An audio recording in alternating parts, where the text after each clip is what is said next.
consecutive years. Those teams are part of this city's lore. Max Speedy, Dante Lavelli, the massive fullback, Marion Motley. Fathers still tell sons of the day in 1950, when with time running out, Lou the Toe Grose's kick beat the Rams for the championship. And they tell of the arrival in 1957 of a tough, uncompromising running back. In the next 9 years, Jim Brown would lead the league in rushing 8 times, average over 100 yards per game, and be part of Cleveland's last championship. It was 1964. Blanton Collier, the coach. Frank Ryan, the quarterback. Gary Collins, the receiver, who scored 3 times in the title game. Browns 27, Colts nothing. More recently, there have been disappointments, like the playoff game against the Raiders. Within range of a winning field goal in the last minute, Brian Sipe throws an ill-advised pass, and Cleveland's dream dies. Today, they face a team with fans as passionate as their own. But can the Broncos ride high on the road, away from the Bronco mania which prevailed 9 years ago, when Rob Lytle's apparent fumble wasn't called in the AFC title game against the Raiders, and 2 Craig Morton to Haven Moses touchdown passes paved the way to Super Bowl 12. Now, can John Elway take the Broncos back to the big show? Or will Bernie Kosar restore the Browns to past glory?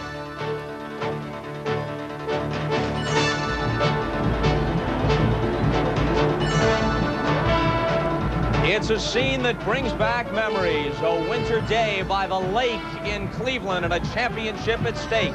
A trip to the Super Bowl on the line as the Browns host the Broncos. The thermometer reads 30 degrees if you've ever been in this stadium with the wind blowing in off Lake Erie. Forecast, but the field is in good shape. Hello, everybody. I'm Bob Costas. Are these fans ready? You've read all week about the dogs. That's what they've named the Cleveland defense. Well, the fans have been showering us with dog biscuits of all varieties as we sit down here on the field. Look at these, every shape and size dog biscuits. Give one to Don Shula so he can get in the mood.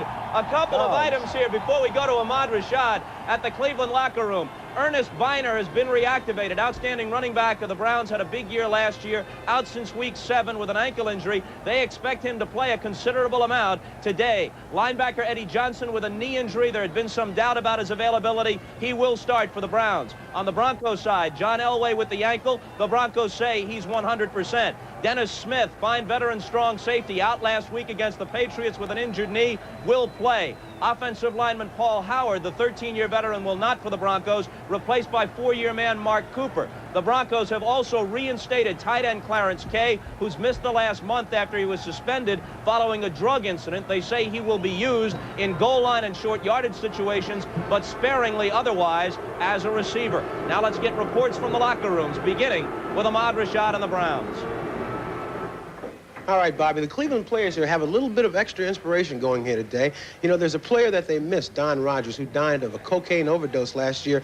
And I talked to Hanford Dixon. He said in memory of Don Rogers, a lot of the guys will be wearing number 20 on their wristband just to show them that they haven't forgotten him. Now, in a game like this, you have a lot of time to yourself. You sit around and you think about when you were in Little League and you dreamed of playing in the big game. And the reality is that you are in the big game. You look around at the rest of your teammates and you can see the confidence on their faces. You know that there's no other way. You must win this football game.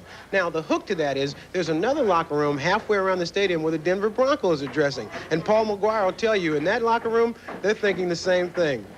Thank you, Ma. There's no difference over here in this locker room. Denver Broncos are ready for this football game. Elway is fine. He's 100%. The only man that's missing from this football team is Paul Howard, their offensive lineman. He is back in Denver, will not make the game. Some bumps and bruises, but everybody's ready to play. Talking to these players yesterday and the coaches, the one thing that they said to me, that losing is not acceptable. They are not going back to Denver and tell the Denver people we were one step away from the Super Bowl. That is not acceptable to the players, nor will it be acceptable for the Denver fans. This team is ready to play. All right, Paul, thanks very much. Let's ask Don Shula about the home field advantage. We know that the dogs are out in force. Now, here's the large milk bone for the German Shepherds. For some of the puppies in the crowd, we got the bite size. The Browns are tough at home, and Denver is not a road team. 8-1 at Mile High this year. Just break even 4-4 away. And here's an even more telling stat. 36-11 under Dan Reeves at home since he became their coach in '81. and 21-24 away from home. I've got to believe that Cleveland's home field advantage here today is acute. I don't see it that way. Aside from 80,000 screaming fans, this could very well be Denver out here. The climate, the natural turf, the field conditions, the wind factor, cold weather teams playing. I really don't see it as a home field advantage. But those 80,000 screaming fans have to give the Browns a lift. Plus, here's another factor. Denver uses the shotgun more than any team in the NFL. Will Elway and his players have trouble with the signals? They're going to have to do one of two things. Elway might have to come up under center and get the snap, or they're going to have to go on the silent count. And I know Dan Reeves, from having played in Seattle, in the crowd noise in Seattle, has really worked his team as far as being able to get the ball, the silent snap, and I think that is going to be well prepared. They're going to be well prepared to do that. Browns got 9 sacks last week. The pressure usually comes, though, from the linebackers rather than the defensive linemen. Right. Banks on one side, Clay Matthews from the other side. They have 3 defensive linemen that are good pass rushers. They like to defend with either 7 or 8, and they get their pressure when they blitz that one outside linebacker. Very rarely do they ever blitz 2 or more linebackers. Dick Enberg, Merlin Olsen, and Bob Greasy will tell us about the quarterbacks in a while. But what about the running games? Denver got theirs going last week in the second half against the Patriots. Sammy Winder wound up with better than 100. Well, he can get it done. They've got some runners, and Elway, of course, if his ankle is feeling good, they run the quarterback draw. Elway can scramble and get some big yards. He got a touchdown last week on a scramble. So they're going to want to get that running game going. They're a big play offensive football team, and Elway is a big play quarterback. He loves to throw the ball down the field. Kozar, on the other hand, likes to throw the short possession type of pass and will throw the ball deep if he thinks it's there. We'll hear more from Coach Shula in just a few moments. When we come back after this commercial break, Ahmad Rashad reports on the mania that has gripped the city of Cleveland, a victory away from their first trip to the Super Bowl. NFL 86, the AFC Championship, is brought to you by Taco Bell, the cure for the common meal. By the 1987 German-engineered Volkswagens and your Volkswagen dealers. And by Transamerica. For insurance and financial services, the power of the pyramid is working for you. Bernie Kosar gets ready. Last week in the waning moments, he led the Browns from 10 points down against the Jets to an overtime victory. The great tight end Ozzie Newsome put it this way: I've never seen a comeback that great unless you count in the sandlots just before dark. The whole season and then last week's comeback have just raised the level of the mania here in Cleveland to a fever pitch. And to report on that, here again, Ahmad Rashad. All right, Bob, last week in Denver, in the pregame show, we talked about Bronco Mania and how wild and crazy those fans get. But after being here for 2 days, they got something here called Browns Mania. And you know, I found out that they're very similar affliction. The Browns' season ended last year in the playoffs at Miami, but that defeat actually was the beginning of something big. Bernie, Bernie, oh yeah, how you can throw. Yeah, yeah, yeah, yeah, yeah, yeah, Bernie, Bernie, oh here we go, Brownies, here we go. Here we go, Brownies, here we go. Here we go, Brownies, here we go. Here we go, Brownies, here we go. Here we go, Brownies, here we go. There's nothing more gratifying to hear the people scream and cheer and chase after players and bombard us with requests, and everybody selling T-shirts and hats and what have you. It goes beyond the cost of a hat. It's something symbolic of what's good for a community and how a community can respond. And boy, have they responded. 40,000 tickets went on sale immediately following the victory over the Jets, and Browns fans camped out at Cleveland Stadium. In less than 2 hours, the tickets were gone. A mania gripped the town all week long as Cleveland nearly burst with civic pride. Everywhere you look, fans displayed their affection for the Browns. A town that was once known for its river having caught on fire now boasted a championship-caliber football team, and they wanted the world to know about it. The city waited for this for a long time. And it's not just for me, it's for the city, for Cleveland. I'm out for Cleveland, yeah! Go Browns! Fans in Cleveland haven't had this much to cheer about since 1964 when they won their last championship. And it's memories such as these that have everyone in Cleveland wishing and hoping for the return of those glory days. In 1964, the Browns certainly felt that they were a team of destiny, and we went into a ball game against the Baltimore Colts, but no one gave us a shot to win it all. And yet we pulled one of the biggest upsets in pro football at that time. Well, we had a lot of great esprit de corps. We had a lot of great players, and they all were friends. We never had any bickering amongst players. Everybody had a capability and sort of relied on one another to have success, and we just had that kind of an attitude. The 1986 Cleveland Browns have that same attitude as the champions of the past. Young players such as Bernie Kosar have injected a new enthusiasm into this team. The tradition with the great players of the past, and now certainly the new players who are going to take their place and make their own mark in pro football to carry on the very great history of this pro football organization is about to occur. See, now this is a major part of Browns mania. See, these people back here, these are the dogs. I can make them do anything down here. They are crazy. What the topper was, the other day I'm walking down the street and I see about 100 grown-ups on the steps of a building having an old-time pep rally, and they all got their faces painted orange and brown. And these are grown-ups now. And there was one lady who had some things sticking to the top of her head, so I started to stare at her. And as I walked up closer, I mean, the lady, a very well-dressed lady, could have been a librarian. And as I got closer, I noticed she had like 2 goalposts sticking out of the top of her head with Go Browns flags on the top. Now, people, you can't blame people like that, because the people in Cleveland realize that championship seasons come along once in a long time. And when they get here, you got to go for it. Bobby? Woo! Woo! Woo! Woo! Woo! They're barking in Cleveland, no doubt about it. But there's another side of the story when we come back. Paul McGuire reports on the Orange Crush Boys after this edition of Beginnings, featuring one of Don Shula's boys, rookie linebacker John Offerdahl.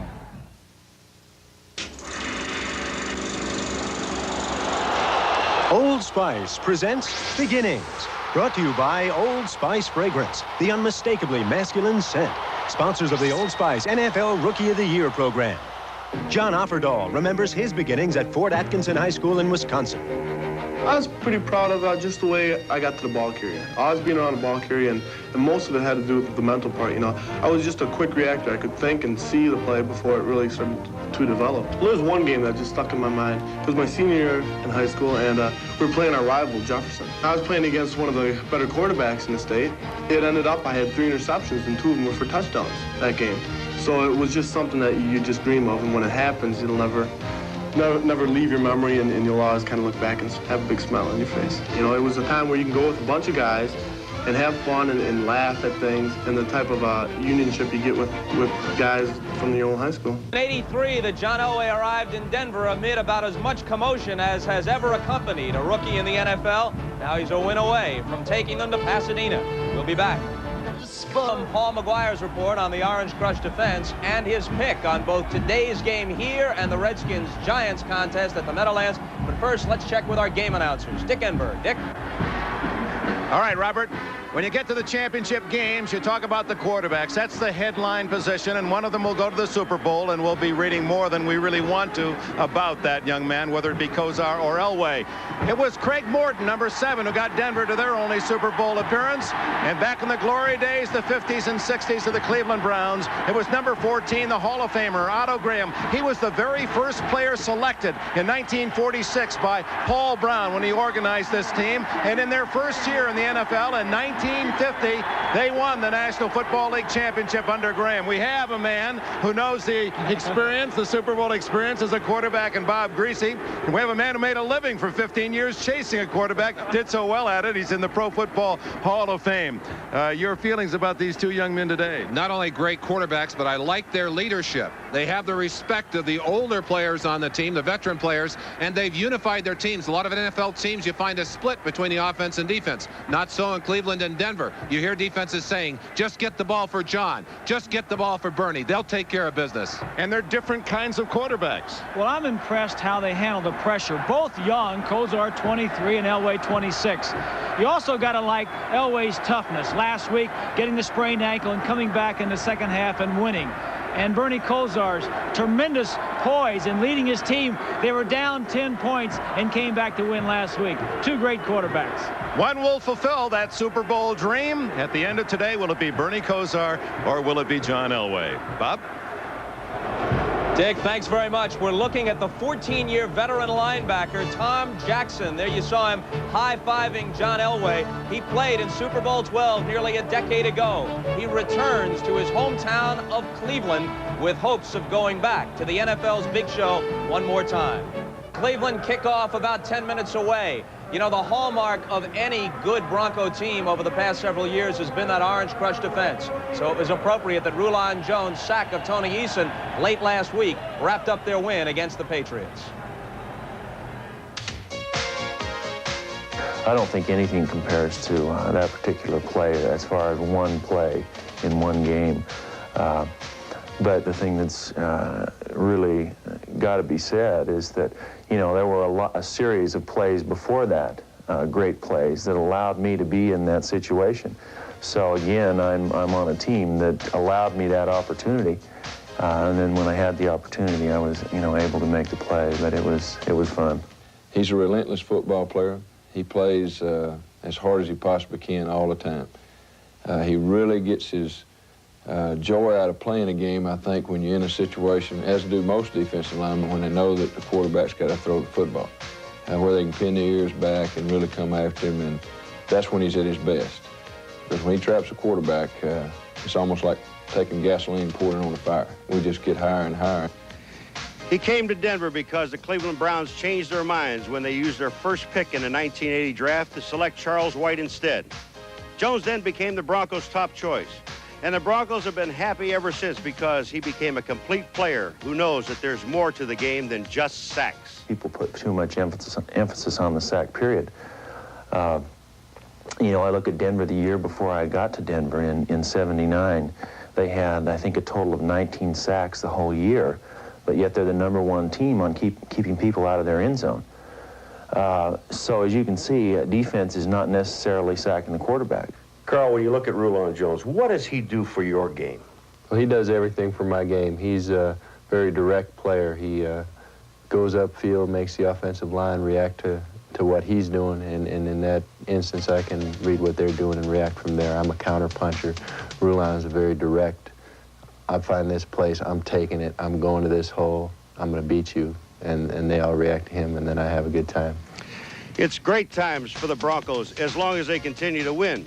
Yet one team will lose today, coming up one game short of a Super Bowl visit.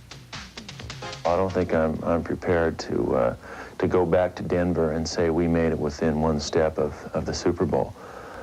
We've worked too long and too hard, and we fought, you know, just too much. So we haven't come this far to not take that final step and get to the big one. And now we reach the final step for Paul McGuire. His picks are just moments away. If you've been with us the past several weeks, you know that there's been a scintillating competition underway between our man Paul and Jimmy the Greek. Now, early this year, this was a quote in the USA Today from Jimmy the Greek as the season began. It's an extremely appealing and modest self-assessment. All I know is I'm 5-0 against whatever NBC's thrown against me. I'm the king, says Jimmy the Greek. Well, Paul, I'm sure you'd agree that that assessment is rendered even more startling by the following statistics given to us by the USA Today's Danny Sheridan. For the year, the Greek a mere 35% against the spread, Paul McGuire at 48%. Now, the Greek cannot reach 500 for the season unless Commissioner Rozelle agrees to extend the season by 17 weeks. However, Paul McGuire, with 2 correct picks today, will reach 500 for the year. Does that mean you'll declare yourself the new king? Bob, I'm not a pretentious man. In fact, I'm a humble man. Yeah. And I look at it this way. I've been a puppet, a pauper, a pirate, a poet, a pawn, and a king. I've been up, I've been down, I've been over and out, but I know one thing. Take the Browns, give the points, take the Redskins with the points. And that is... The man is barking in Cleveland. It's time for the introduction of the lineups. Let's go to Dick Enberg.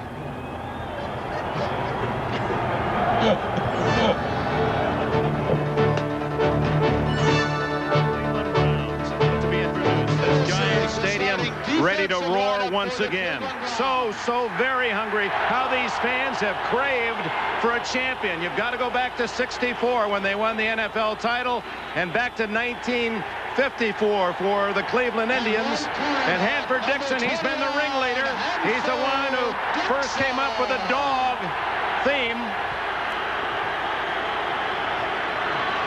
And the rest of the Cleveland defense. At left cornerback, number 31, Frank Littlefield. Free safety, number 37, Chris Rucker.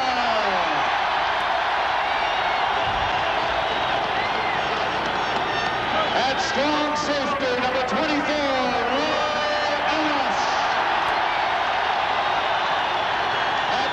inside linebacker, number 51, Eddie Johnson. At right, inside linebacker, number 53, Anthony Griggs. At right, outside linebacker, number 56, Chip Banks.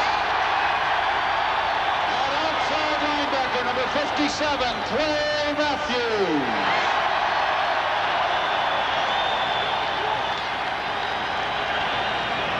At defensive end, number 91, Sam Terenzi. At defensive end and running back, number 72, Dave Pazzulli. At left defensive end, number 96, Reggie Camp. At nose tackle, number 79, Bob Goldwyn.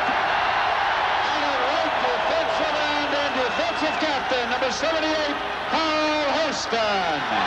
Head coach, Marty Schottenheimer, and the rest of the Cleveland Browns.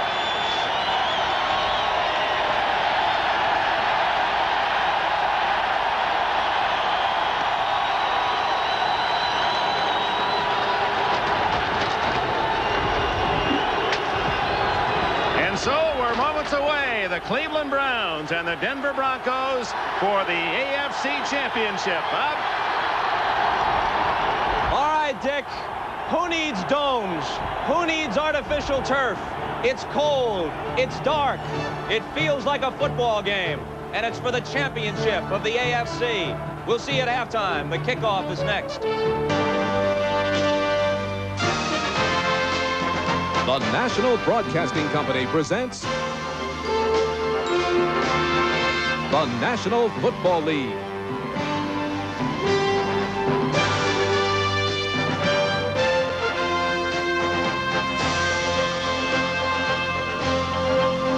Today from Cleveland Stadium, it's the AFC Championship. The Denver Broncos versus the Cleveland Browns.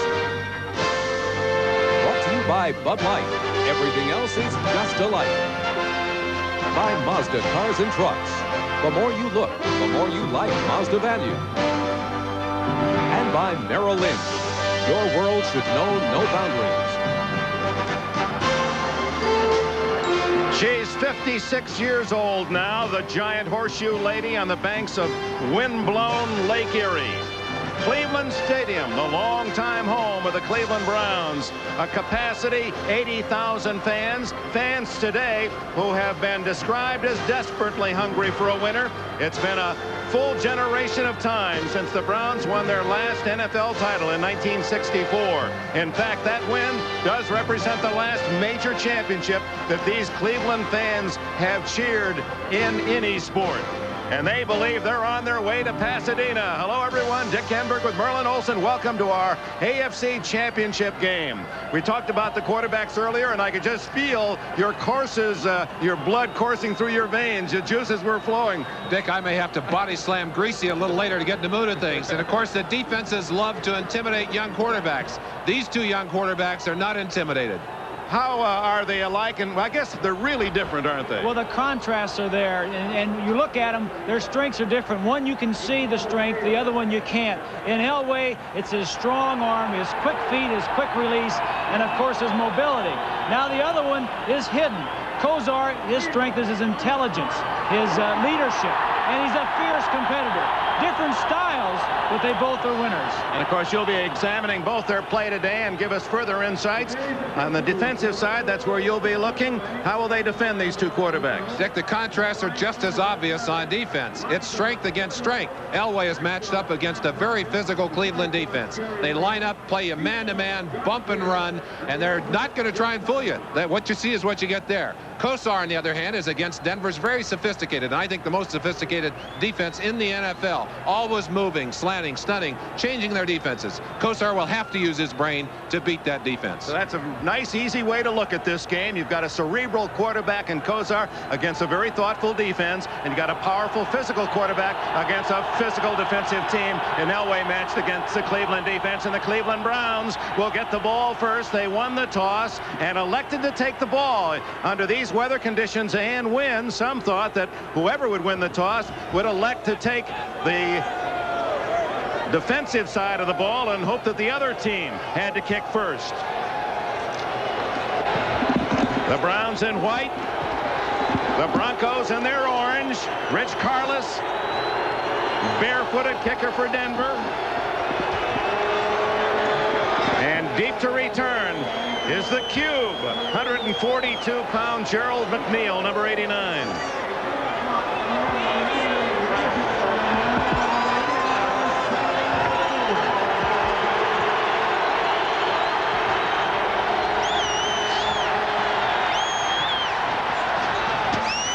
Floating out of bounds, or will it? No, it stays in bounds, and that's Herman Fontenot, who takes it out near the 20-yard line.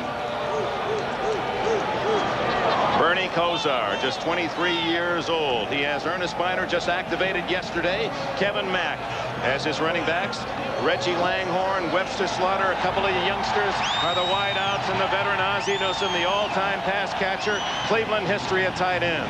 Ricky Bolden, just activated, will play at left tackle with Paul Fearon moving inside at left guard. Mike Baba is the center, and Dan Fike, underrated guard, and Cody Rison at right tackle. Rison, a Pro Bowler, will be matched up often against Rulon Jones, the top pass rusher of the Broncos.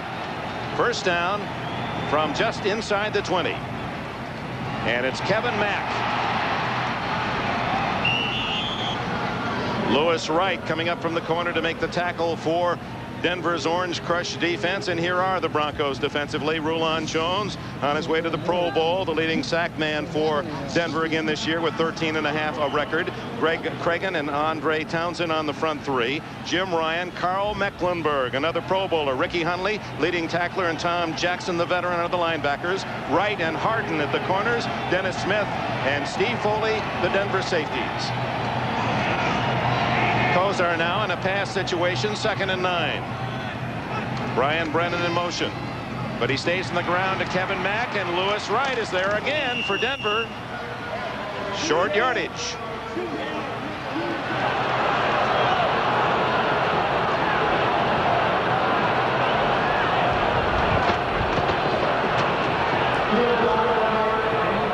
Last week, in beating the Jets in double overtime, Bernie Kosar establishing new records, except for the tie with Dan Fouts' completion. 64 attempts.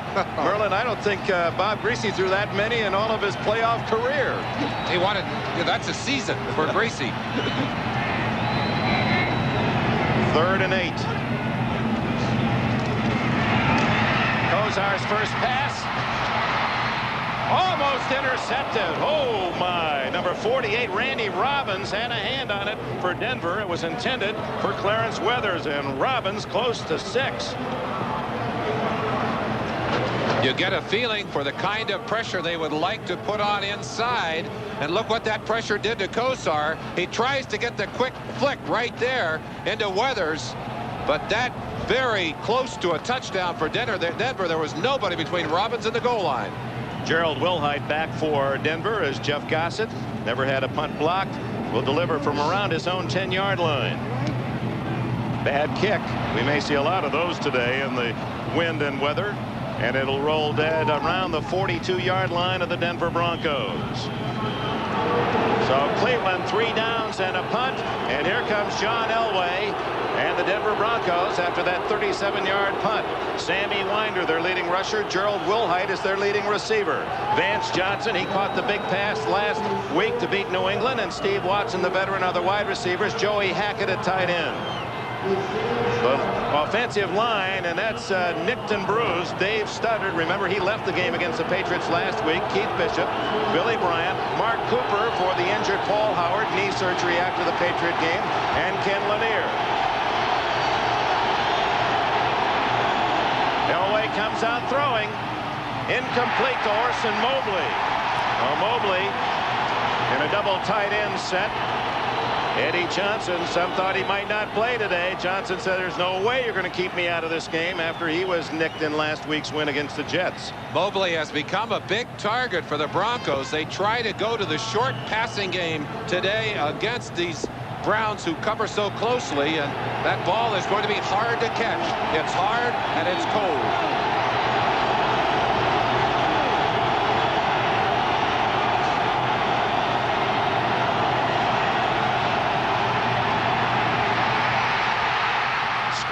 Incomplete. Sammy Winder was the intended receiver. Clay Matthews, 57, shooting in from an outside backer spot.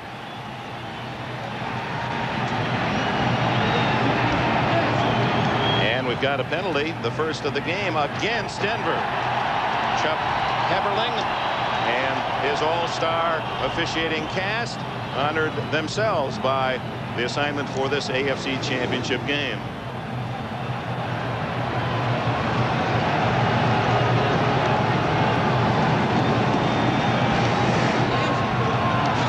Clay Matthews trying to figure out whether they want to take the penalty or not.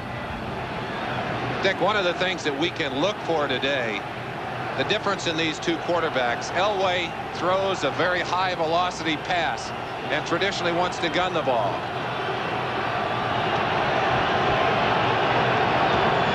Offensive pass interference, number 80, number 89. A penalty will be declined. Third down. Orson Mobley trying to work his way into the open, so it'll be 3rd and 10 as they decline the penalty. Glad we got that straight finally. On the other side, Kosar's a touch passer. Probably will have some advantages on this cold and breezy day, but if that wind is really whipping, and right now it's circling in this stadium all the way around, it's going to make it tough for either team to throw the football, and will put renewed emphasis on the running game.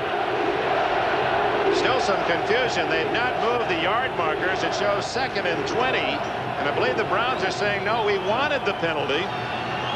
Dan Reeves, the winningest coach in Denver history, now in his 6th year, completing his 6th year in Denver, against Marty Schottenheimer. Schottenheimer, who gave up playing and coaching, was in Denver in real estate, said he just missed football too much. Now they accept the penalty, and it'll be 2nd and 20. And Schottenheimer would go in and visit with Joel Collier, the defensive coordinator of the Broncos. His interest in the game renewed. Look at now the crowd becomes a factor for Elway in that shotgun. 2nd and 20. And the quick feed of Elway looking for a block. Chip Banks there to run him out of bounds at the 35. Here's the defense. The Cleveland Browns, a young team, both sides of the ball. Reggie Camp, Bob Golick, he's going to the Pro Bowl, the nose tackle, and Carl Hairston, Big Daddy. Chip Banks, Eddie Johnson, Anthony Griggs, and Clay Matthews could be the strength of that defense, although those two corners, Dan Fouts says they've been the best set in the NFL for a couple of years. The rest of the world's starting to find out that Minifield and Dixon, who can play man coverage, are really tough, and the safety men are Ellis and Rockins.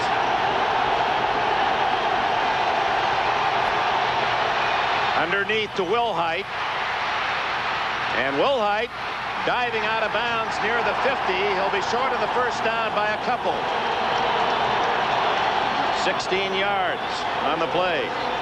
Chris Rockins replaced Don Rogers. Rogers, of course, that tragic death last summer. Elway looking for field position here, hoping for a first down, but more importantly, wants to pick up yardage, gets it to Wilhite.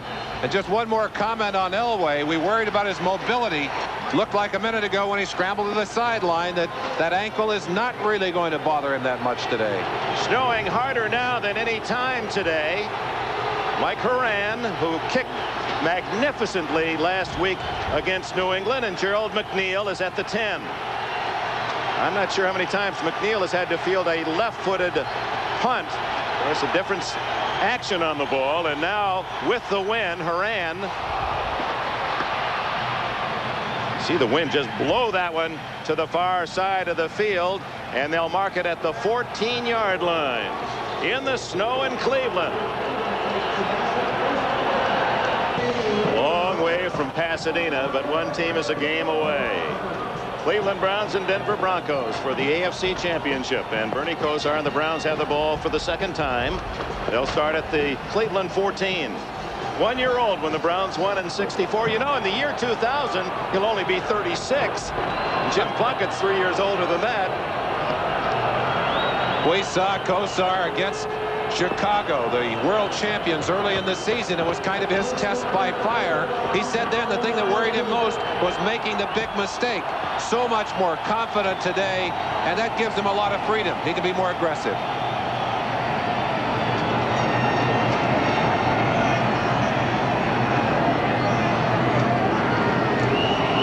Now movement before the snap. That'll cost Cleveland 5.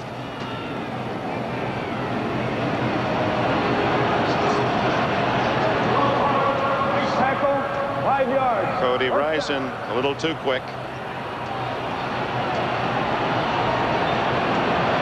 The nerves are an important part of this game. You can't approach this game without tremendous excitement, and the waiting has been very difficult on both teams. I think you'll see a few of those kinds of miscues here early. Herman Fontenot, a good pass receiver, joins Mack in the backfield. Ozzie Newsome has it. No, did not maintain possession is the call. Lewis Wright on the coverage, number 20. Newsome playing all season long, Merlin, with injury suffered in that first game against the Bears. No question about it. And right now, both offensive teams having to battle this violent wind, which is circulating through this stadium as well as the snow. Defensively, I love this kind of day. You knew that the skill guys, the motor guys, were going to have trouble handling that ball, catching it and throwing it. That made our job defensively a lot easier. Broncos looking for the pass.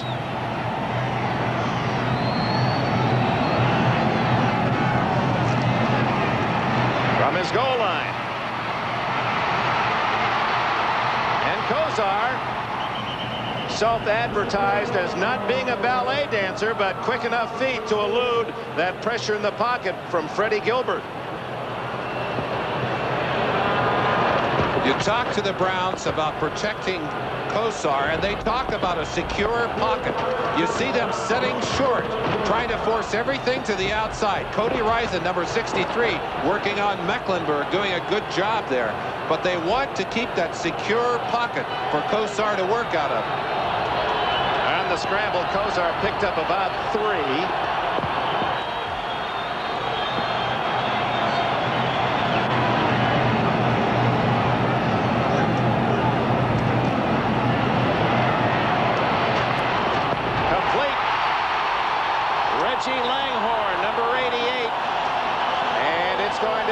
First down for Cleveland, the first of the game.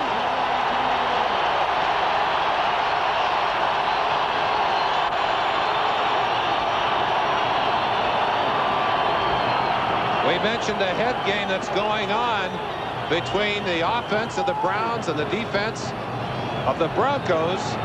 And in that little battle, Langhorne able to find a slot between the zones and got the ball comfortably, just barely making that first down.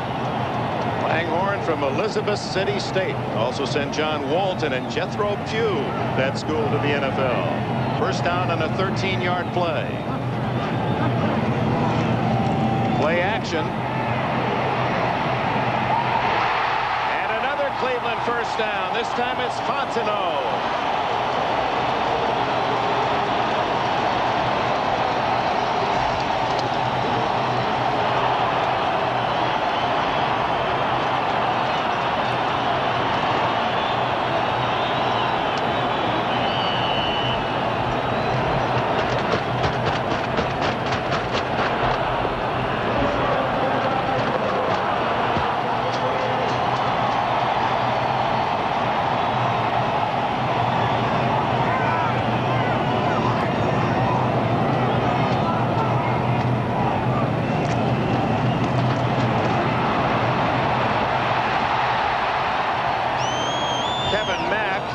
Tony Lilly, number 22, after a gain of nearly 5. If you talk to offensive, defensive coordinators around the league who've had to work against this Browns team, they'll tell you the one thing that really is different about them is that they will very often give you the same plays on first and second down that other teams would run on third down and long yardage. They may be in there with 3 or 4 wide receivers. They've got 3 in there right now on a second and mid-range down, what should be a normal down.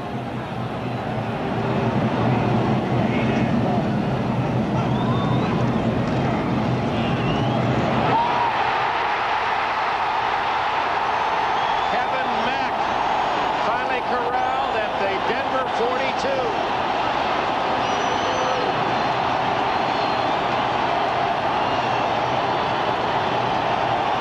That's the trap you can get into if you begin to think pass. They'll come right back out of a passing formation, give the ball to a Kevin Mack, and he's into the secondary before you can get a hand on him. Number 22, Tony Lilly. 20, Louis right there, but that's a big gain. Mack again to the 38-yard line. Kevin Mack played his college ball at Clemson, 2 years in the USFL with the Los Angeles Express. He and Ernest Biner both were 1,000-yard rushers last year. And what a transformation of this Cleveland offense in one season. Well, Dick, if you'd made an extended trip out of the country and came back after being gone through this season to look at this Cleveland Brown team, you'd say, wait a minute, are these my Browns? My Browns were running. Where are they? This looks like San Diego or San Francisco. They've gone from a run team to a pass team very impressively in one season under offensive coordinator Lindy Infante. On 2nd and 7, Kozar. Oh, intercepted by Louis Wright as it went through the fingertips of Herman Fontenot. And Ricky Hundley was shagging Bernie Kozar.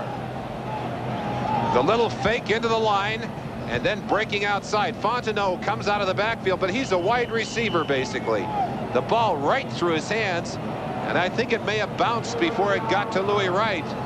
But that's the kind of thing that's going to happen so many times today. That ball is hard and cold and slick, and even though that's not a hard pass, it's hard to handle.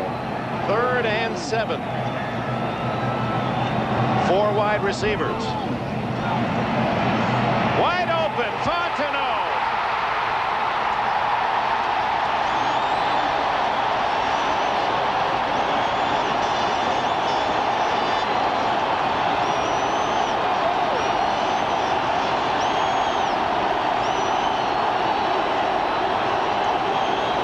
Kozar looking left, looking right, making the right choice.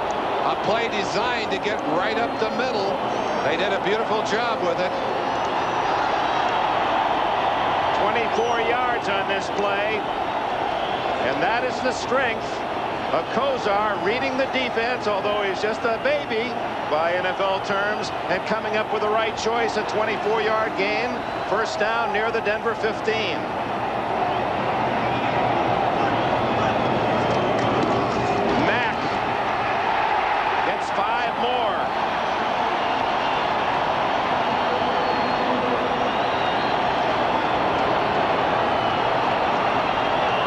Stadium. haven't sold out for every game this year, unlike Denver, where they've sold out 17 straight seasons. In fact, Art Modell was a little down on the town, he said. These fans have come out of the woodwork, though, for this weekend. The dog pound losing some of the biscuits.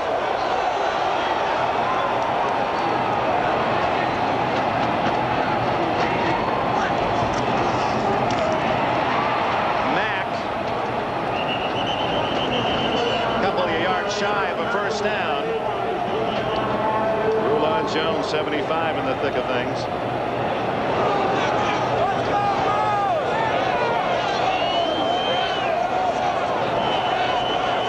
One of the things that this running attack is going to do, and that's Linda Infante said, we must run the football better this week than we did last week.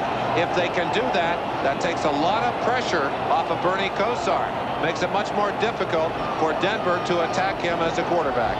Mark Mosley, the veteran, former Washington Redskin kicker, number 3 you saw, getting ready on the sidelines.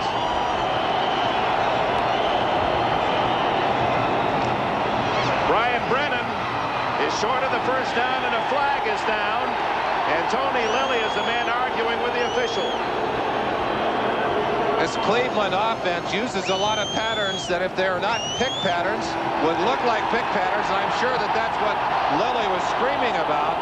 But they're going to be called for a holding penalty, and Lilly is angry.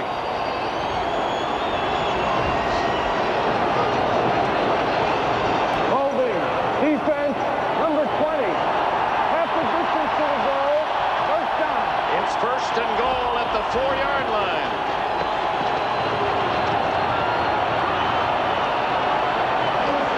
Curtis Weathers inside on Louis Wright there. You saw the bumping taking place there as they're trying to shield the outside receivers, kind of block things up in there. Marty Schottenheimer goes with 2 running backs here at first and goal, Piner and Mack.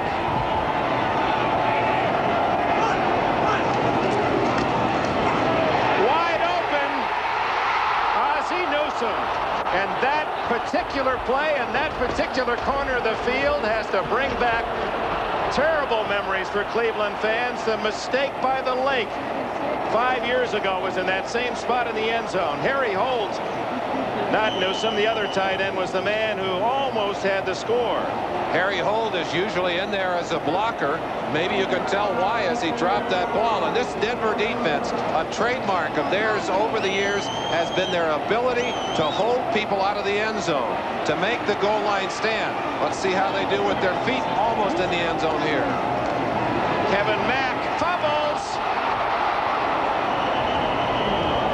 And Cleveland recovers.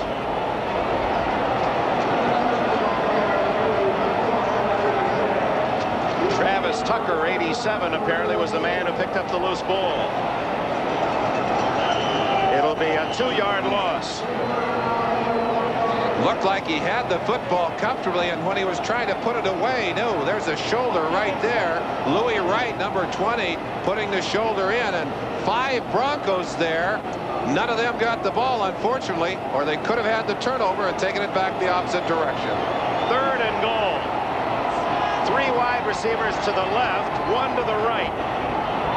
Now Brennan will balance it. Fontenot. Touchdown.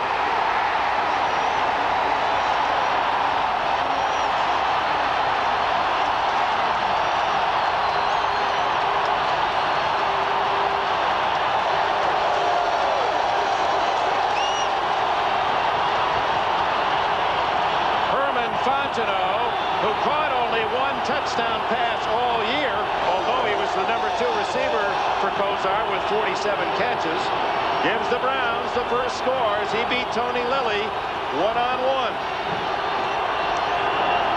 Linda Infante's scheme is to get the good isolation, to get the matchup. He got the one-on-one, Fontenot on Tony Lilly, and Lilly was there but missed the tackle. Jeff Gossett to hold for Mosley, who just does get that one through. Just a little swing out of the backfield.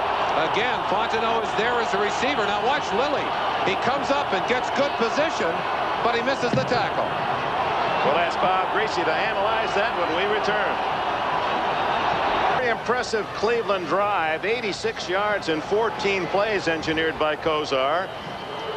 Fontenot with the 6. It consumed nearly half a quarter, 7 minutes and 18 seconds. And Fontenot right back to work on the special teams. Bernie Kozar examining his thoughts on the sidelines. Hard to believe he's only 23. Mosley kicks it. Bell and Lang are deep, kicking into the wind. Very high, but short at the 11. Ken Bell. Hammered by D.D. Hoggard.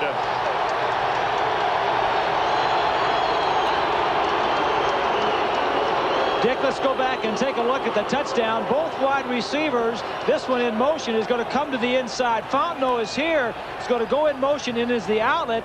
Bernie will hit him with a little swing pass to the outside. Both wide receivers causes a traffic problem inside. Bernie looks downfield. Fontenot was the second leading receiver on the Browns team as a running back. You can put your defensive players in position. That's the case here. You've got a man right there on Fontenot, but if you can't make the tackle, you can't stop the offense. Fontenot, former star for LSU, on the return. The Broncos guilty of a block below the waist, and so they are penalized back to the 10-yard line. So Denver down 7-0 with 5 minutes, 10 seconds left in the first quarter. We'll begin deep in the Bronco end of the field. Bobby Mitchell is in at tight end, a couple of tight ends in for Elway.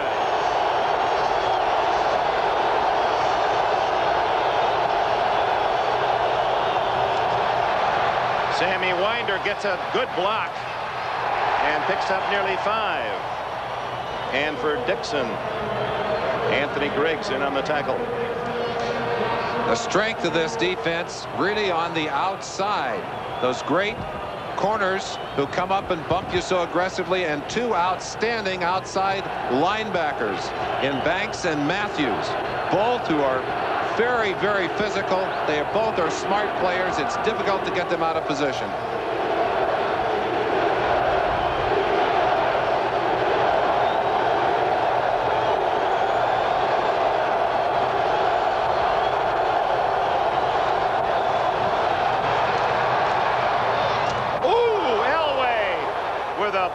And Steve Watson able not only to catch the ball, but retain possession when he was rocked by Rockins. You saw the congratulations from the defense. They respect a wide receiver who's not afraid to come inside and catch the ball and take that shot. I respect him too.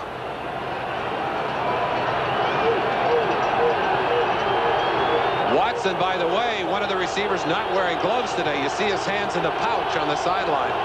Denver's first down at the 30.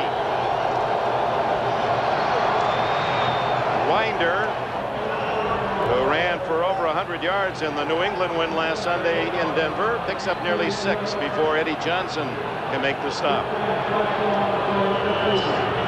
On that last play, they brought Sewell in motion from a flanker position to block up inside. They do a lot of that, using that motion man as a double team on the inside. Call that a wham block. A little wham blocking on the inside.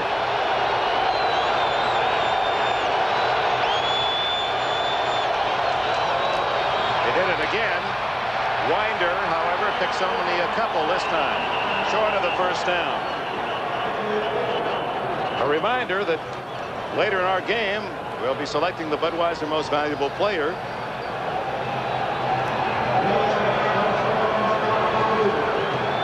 As we wind down toward the end of the first period, in case you just joined us, the Cleveland Browns have completed a very successful 86-yard drive. And Bernie Kozar hit Herman Fontenot with a 6-yard pass on 3rd down to give the Browns the lead, 7-0. 3rd and 2. Shotgun and noise.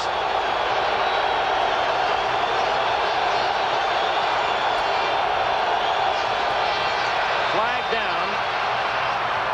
And Vance Johnson has the first down at the 44. players involved in a little extra push and shove. Reggie Camp and Billy Bryan, the center, getting into it a little bit.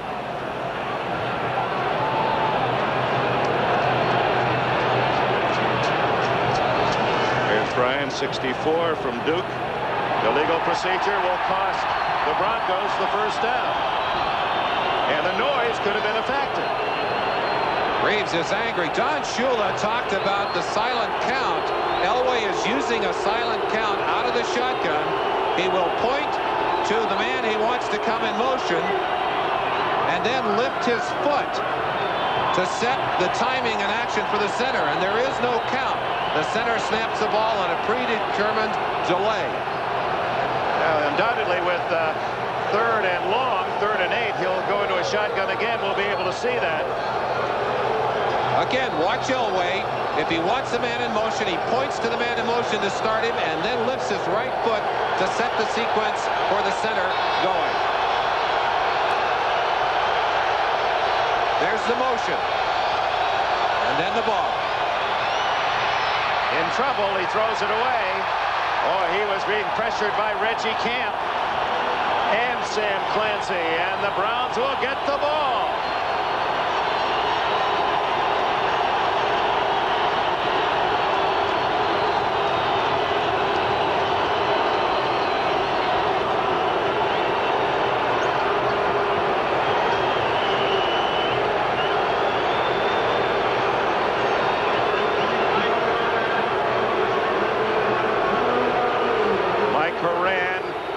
And Dan Reeves can't tell quite what he's angry about. He thought that was a late hit on his quarterback. It was a little late. McNeil will return a punt and a kickoff for a touchdown this year. A beautiful spiral by Horan to the 20. 30. Fumbles. And I believe Cleveland recovered again. 47-yard punt. 16-yard return, and Cleveland recovers the fumble, the second committed by the Browns. They committed 2 last week and recovered both. And good field position for Kozar and Cleveland at the 36-yard line. 1 minute, 33 seconds remaining in the first quarter. Here's little Gerald McNeil. Got to scare you. He is so quick at accelerating. That ball bounced out of there. Several Broncos again there, but Cleveland has the ball and the lead. Away, 42-year-old Dan Reeves, the man from Americus, Georgia. That's only 8 miles from Plains, Georgia.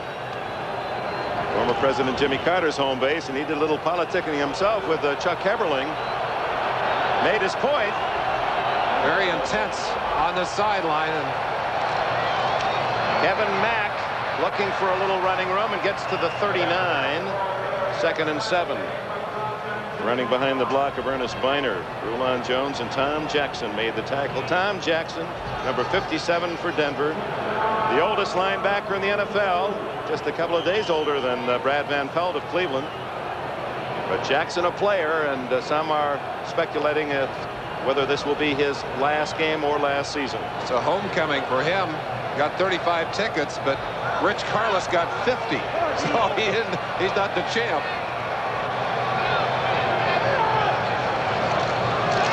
Play action. Intercepted by Hundley. And Hundley still on his feet. And all the way to the Cleveland 35-yard line. Denver with a turnover.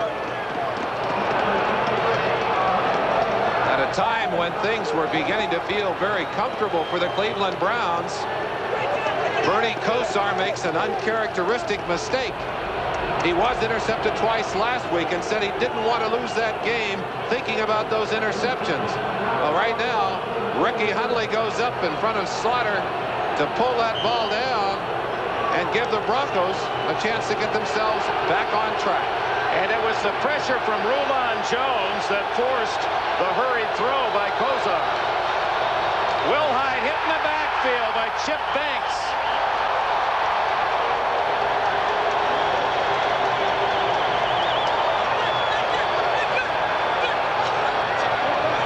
Last week, The Jets started out trying to run over on Clay Matthews. In the second half, they reversed their philosophy and tried to go at Banks.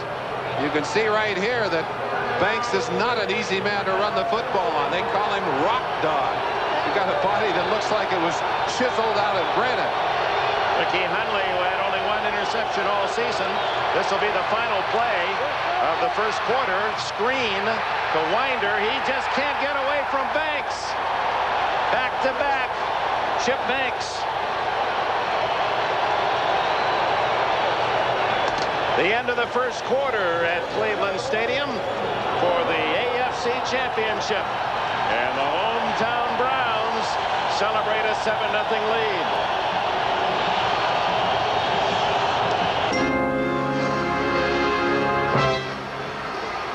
Go back and take a look at that interception. The receiver is going to come and run a curl. The motion man is going to clear down the middle. Here's Hundley. He's going to slide over and pick the ball off right in the area where Bernie wants to get it to the wide receiver. Now watch Hundley. He sees the man out in the flat is covered. Now he just covers his zone area, catches the ball. One of the things that we talked about was Bernie Kosar versus Joe Collier, the defensive coordinator. That time the defense wins. Thanks to Chip Banks, Denver loses 6 on the first 2 downs. Elway in trouble. Throws it completely across the field to Vance Johnson to the 35-yard line. A gain of about 2 yards. And that's the kind of pass that will cause most coaches to grab their hearts going all the way back across the field. But Elway does that repeatedly during the game, using his mobility to get extra time, and he looks all the way back across. A good job of getting away from Banks, using his feet. But look at that football all the way across the field. It's a 6-yard gain that takes Denver right back to where they started after the Hundley interception to 4th and 10. They're playing into the wind, so no field goal attempt by Carlos. Let's see if they just try and draw the Cleveland offense off sides in this situation. Well, 5 yards isn't going to do them too much good. They need 10 for a first down. Quick kick by Elway again. He did this last week too. Doesn't get a kind roll. Actually, it bounces out of bounds at the 16-yard line. That's a play that the Broncos used last week against New England with Elway pooching the punt. Cleveland's ball leading 7-0 a minute into the second quarter. Today's game is brought to you by Chrysler Motors and its automotive divisions, working together to be the best. By McDonald's, it's a good time for the great taste. And by Stroh's and Stroh Light. Now you're talking good times, and Stroh's is spoken here.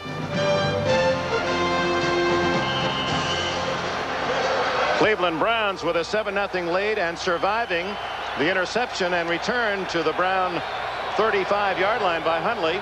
And now with the punt, Kosar sets up at the 17. Kevin Mack protecting the football and squeezing out a couple. One thing that the Broncos are going to have to do is to work against this size disadvantage. Look at the average height and weight of Denver's defensive line, 6'4", 257. Now look at the other side. The offensive line for the Browns, 6'6", 278. Now Denver uses their quickness, and they'll slant, try and get inside. But I think what you're going to see now is Cleveland trying to use that physical advantage to batter them.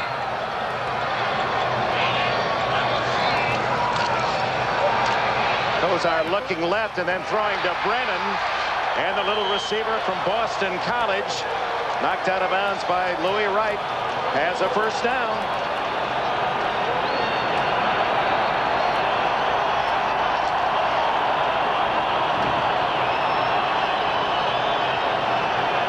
You got to be tough in a game like this. It hurts a lot more when they're whacking you and it's cold. Louis Wright wants to remind Brennan that he's in the vicinity. He does it. But Brennan hangs on to the football and picks up the first down.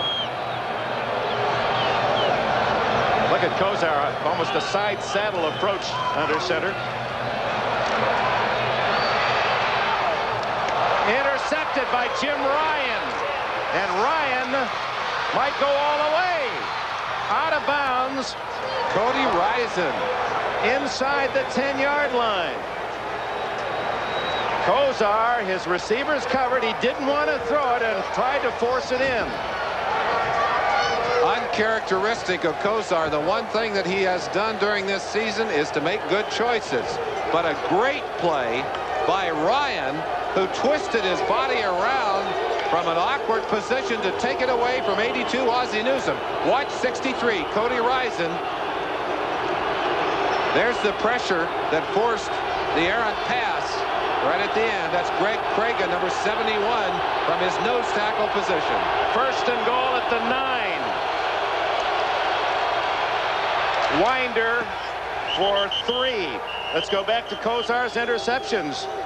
2 of them here in the first half. This is the man who threw less interceptions in terms of percentage of any passer in the National Football League. As you see, 10 and 531 attempts. Had a couple last week and 2 more today. We talked about mind games, and Joe Collier, I'm sure, is going to try and bait that's Gary Danielson talking to Kozar, trying to cool him down. But Collier will try and bait the quarterback by showing him one thing and giving him another.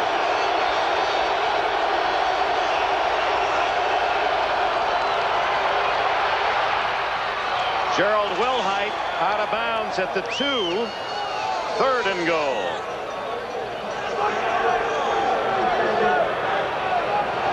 Hanford Dixon made the play. The All-Pro cornerback, number 29 for Cleveland.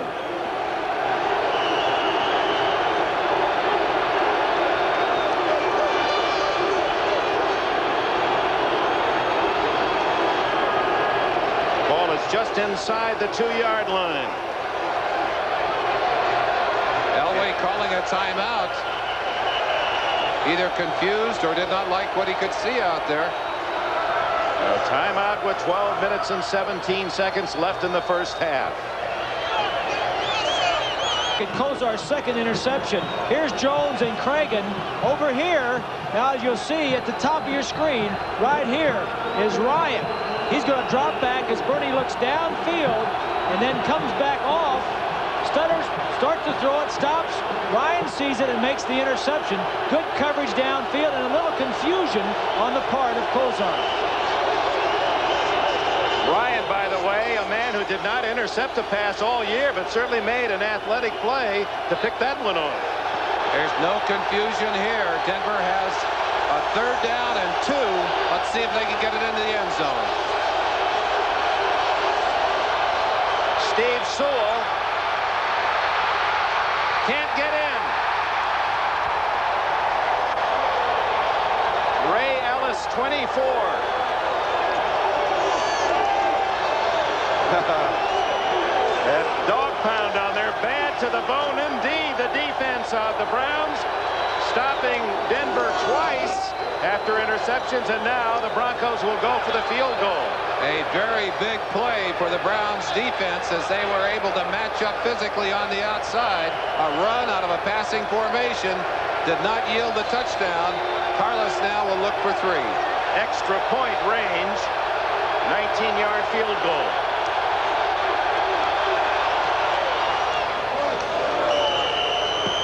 And the Broncos have their first points of the game. But an interception at the 35 of Cleveland, another interception and start at the Cleveland 9 has netted Denver only 3 points. Steve Sewell in motion, picks the football up outside. Hanford Dixon there, but it's Ray Ellis. They picked him up after the injury to Al Gross, who comes over to knock him out of bounds. Take to the greens, Arnold Palmer, Fuzzy Zeller, and PGA Player of the Year Bob Tway. Plus President Ford and celebrities from television and motion pictures. All at the Bob Hope Chrysler Classic on NBC's Golf Tour 87. 12 minutes left in the half, 7-3 Cleveland. But if you're a Browns fan and you know your team has fumbled twice and intercepted twice in the half and still lead, then you're in good shape. Carlos into the wind. McNeil. Well, the little guy really hits with a pop, doesn't he? He's out to the 37-yard line. Well, that call down a on the goal line. 3rd and 2. Surprise you, Bob? It really did. What you do, you take the ball out of Elway's hands, and he's the guy that's really going to make the plays for you. But as Merlin said, that was a good defensive play. Tremendous defensive play. Down in the pits, what are you seeing there? I think the edge early has been to Cleveland. They've been able to run the ball more effectively than the Broncos had, although neither team really has established superiority down there. Cleveland at the 37.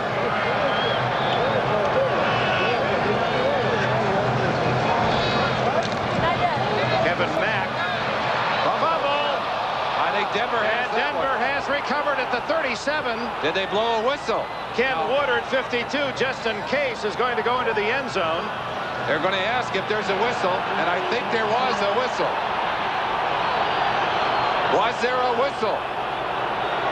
If there's not, it's a touchdown. Well, there was contact with Woodard. The ball was fumbled, was recovered by Denver. He's down by contact.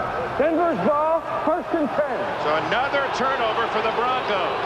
3 now in less than 10 minutes. And the possibility of 2 others that they were able to recover, fumbles that they were able to recover. That ball carried loosely there, just a slight bump on Kevin Mack, and it's 52, Ken Woodard. He is in contact with the Cleveland player on the ground, and of course that is a dead ball at that point. So with 11 minutes and 41 seconds, Ken Woodard, who played his high school ball up the other side of the lake in Detroit, Michigan, able to slide in. He's down on the ground as he picks up the ball, and he's in contact as he is on the ground. There's no question about that one. And it'll be Denver's ball at the 37-yard line. Now, if he picked up that ball without being touched or without touching a Cleveland player, that's a touchdown, because nobody got him before he got into the end zone. So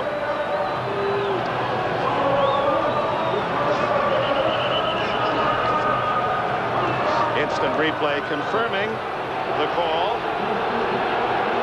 So late in the first quarter, Kosar intercepted by Hundley, took it to the Cleveland 35. Then Kosar intercepted by Ryan, took it to the Cleveland 9. They got a field goal, and now Woodard recovering Mack's fumble at the 37.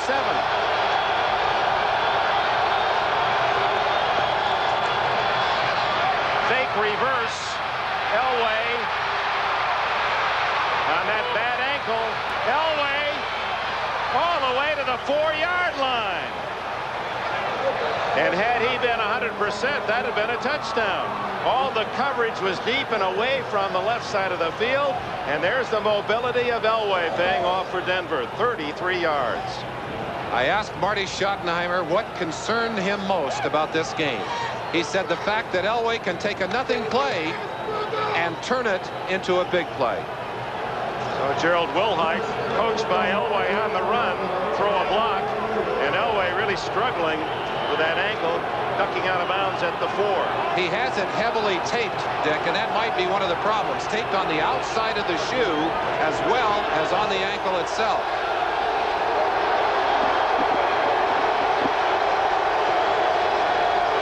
Gene Lang joins Winder in the backfield. And it's Lang up the middle to the 1. This is where the coordination of that offensive line is so critical. And we mentioned the loss of Paul Howard, the veteran. Mark Cooper, number 63, in there in his place. And Lanier and Billy Bryant, the center and the tackle, respectively. No Cooper, but it still takes some adjustment with a new face in there. A yard away from the lead are the Broncos.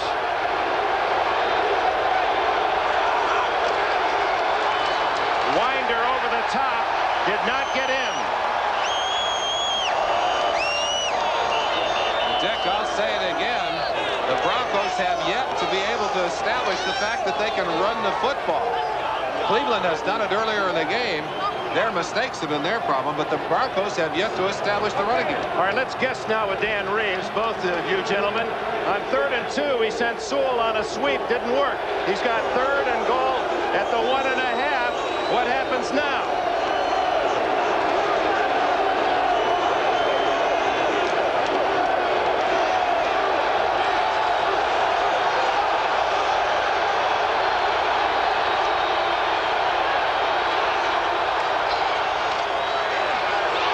the answer. Wide open is Sewell, but he can't get to it. Elway hit by Clay Matthews.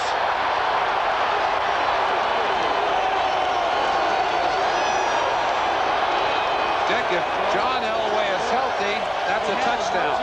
He simply can't make those quick foot movements to get him out of there. Sewell is going to find himself open in the end zone after that block as he breaks there, but there was just no chance for Elway as Matthews was in there doubling him. Watch number 57 who'll come from the right-hand side, and John just can't use that quickness to get himself out of there. So another, no, they're not going for the field goal. Fourth from the yard and a half.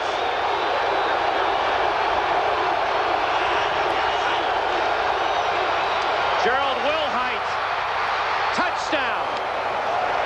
Wilhite, a gymnast of sorts, able to struggle with a header and get in the end zone. And they caught the Browns. I'm not sure they had 11 men on the field. Brad Van Pelt, number 50, ran off just before the snap, just barely got off the field. Here comes Wilhite over the top of 37, Rockins, and just barely forcing that ball across the line to get himself into the end zone. The gamble pays off for Dan Reeves and the Broncos.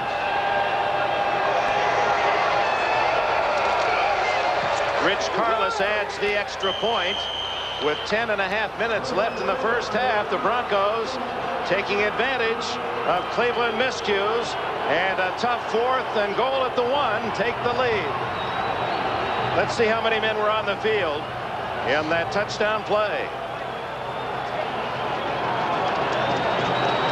4, 5, 6, 7, 8, 9, 10. There were only 10 men on the field. As you were right, the other Brown ran off in confusion. Brad Van Pelt left the field. And Wilhite, that's where that extra man could have come in handy. And Marty Schottenheimer, meanwhile, on the sidelines, realizing they were in trouble, tried to get a timeout, but with the noise, was not heard, and no one looked to see. Wilhite in the end zone with a kiss for Denver.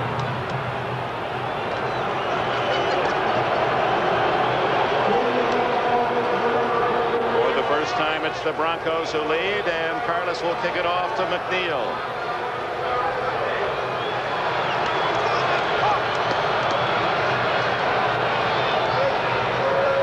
Ball is blown off the tee. Carlos will be kicking into the wind.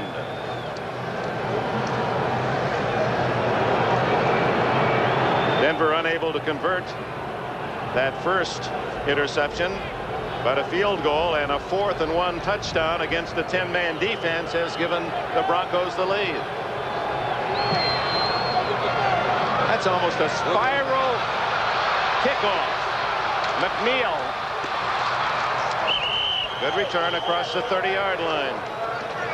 The key to that last touchdown, of course, after the interception, was John Elway's mobility. Elway can't find the open man, but he can find some open field. Gets in behind Wilhite, who blocks right there on Eddie Johnson. Johnson playing on an injured knee, by the way, but look at Elway stumble there. John said he could push. He said the ankle is tender. I can push off on it, but he said I'm going to have it heavily taped, and that will limit the mobility in that ankle.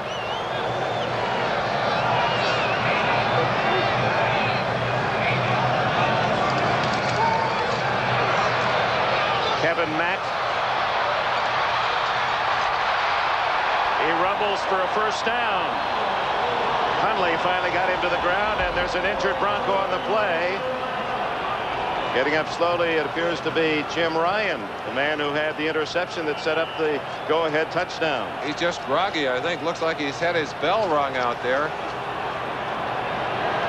You saw Kevin Mack put both hands on that football. He's put it on the ground several times today. Number 50, right-hand side here, back in coverage, and Mack is going to rumble in behind Farron right there. Looks like he just took a shot to the head, maybe from his own man. No, Mack's knee appeared to hit him. Mack's knee. Browns own Bob Hope. In fact, Bob Hope once owned the Cleveland Indians. Watched them play in this stadium. Well, we'll see him and a lot of wonderful golf company next weekend, Saturday and Sunday, the Bob Hope Chrysler Classic out in the desert of California. In the flat to Biner. And Biner to the 47-yard line. Dennis Smith trying to strip the ball away on the tackle. Jim Ryan working on him on the sidelines for Denver. Let's go back to that play in which he was injured, coming up to make the tackle right there. You see the shot right there. That's Colorado, 69, and as Ryan lifted his head, Colorado's knee caught him in the back of the head, hurt by one of his own. He took a double penalty. Well, they're checking him out on the sideline. He is very important in coverage as well as on the running game. 2nd and 6 for Kozar. Kevin Mack, first down at the 45 of Denver. Rulon Jones chasing the play with a tackle, and Kozar picking at Denver's defense short. Taking what the defense gives you. So important to be patient. What great hustle by number 75, Rulon Jones. You see him on the right-hand side of your picture. That pass thrown 20 yards to the outside. But who is there to make the tackle? Number 75, Rulon Jones. That's why Jones from Utah State is on his way to another Pro Bowl.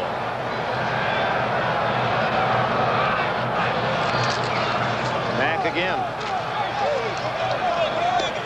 Not much trucking there as Darren Como and Steve Foley collaborate on the stop. This telecast is presented by authority of the National Football League, intended for the private use of our audience.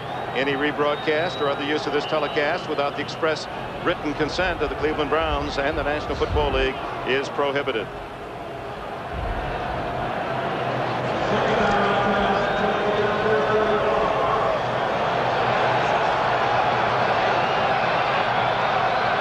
Chance to look into Kozar's eyes as he tries to read. Whoops.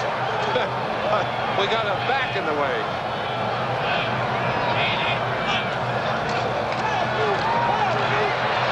Going down the field and well covered was Webster Slaughter, the rookie from San Diego State. Randy Robbins, number 48, was right there. We'll see a lot of Robbins today. Dennis Smith has been injured and has been in and out of this game. Robbins played all of last week for him and is certainly an adequate replacement, although in losing, when you have Dennis Smith out of there, you lose such a big hitter in the run game. A more physical player than Robbins. Now into the eyes of Kozar, 3rd and 10.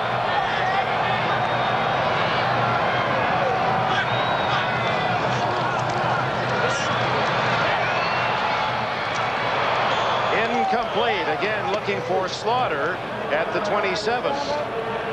Steve Foley, the veteran from Tulane, on the coverage. Kozar's number is 50%. Most of the yardage coming on little short swings and dump-off passes. 1 touchdown, a 6-yard play to Fontenot, really made by Fontenot himself, and 2 interceptions. Gerald Wilhite back at the 10 for Denver. Gossett with the wind at his back this time.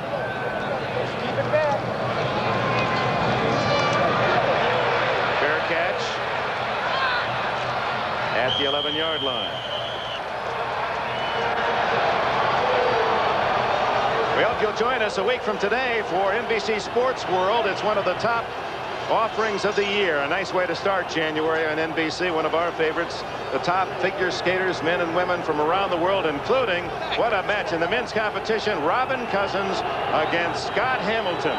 One of the featured events next Sunday, the start of our World Professional Figure Skating Championships.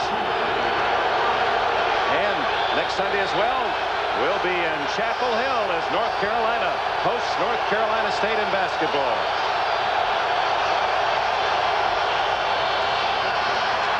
Winder slams to the 14, a gain of 3. Anthony Griggs, who started this year in the Eagles camp and then was traded to Cleveland for a number 8 draft. Marty Schottenheimer At one time, the trivia question surrounding Marty when he was a player, a linebacker in the league, was who has the longest name in the NFL? 14 letters, Schottenheimer.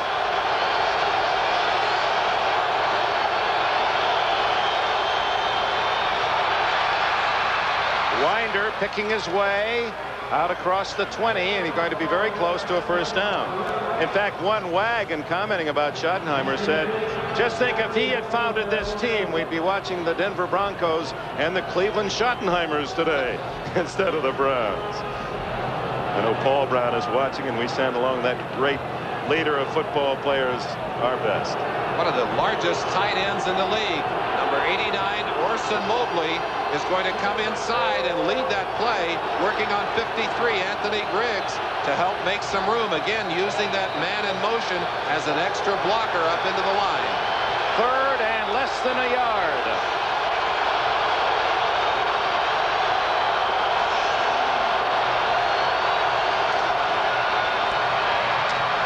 And a first down for Gene Lang. We talked about his fresh legs last week against New England. You can just see the extra quickness that he brings to that backfield for Denver. Injured much of the year, but now 100% and quick. Very important for Denver to get a running game established. They were not able to run well during the last part of the year, and last week in the first half against New England did not run well. They came back after Elway's injury in the second half of that game, dominated the line of scrimmage. It was perhaps the most important thing they did in the second half of that game.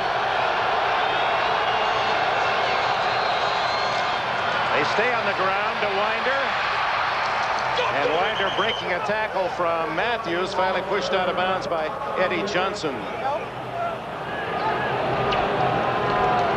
That was a lot of ground yardage for Denver, and as you said, Merlin, a real key to the victory over New England. They'd only had one other 100-yard day from a back, and that was from Winder earlier in the year. And you can see the high premium that Dan Reeves, Mike Shanahan, the offensive coordinator, put on the running game. It has not gone well. They continue to run, knowing that they have to do it to control the line of scrimmage, keep the pressure off their quarterback.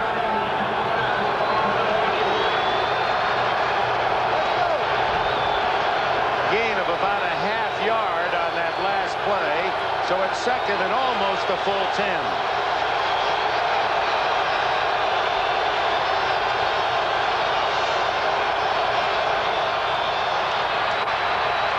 They throw to Mobley. Woo! And coming up to meet him is Ray Ellis with his 196 pounds on Mobley's 256.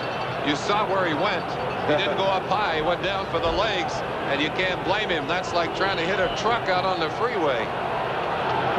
Mobley, he is a big vehicle. The same kind of passes that we've seen the Cleveland Browns throw, and John Elway said before the game, I've got to be patient. I've got to be patient because they're going to take away my deep receivers. 3rd and 6.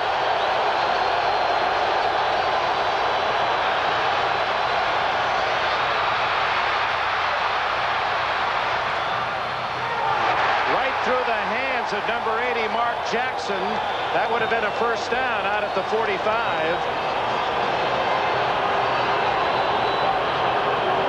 Good protection for Elway.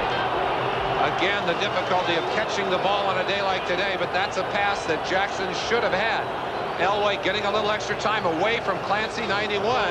Has the man, has the ball in his hands over the linebacker. Went right through his hands, and I think hit him in the helmet. 4:30 left in this first half, and Cleveland will get the ball.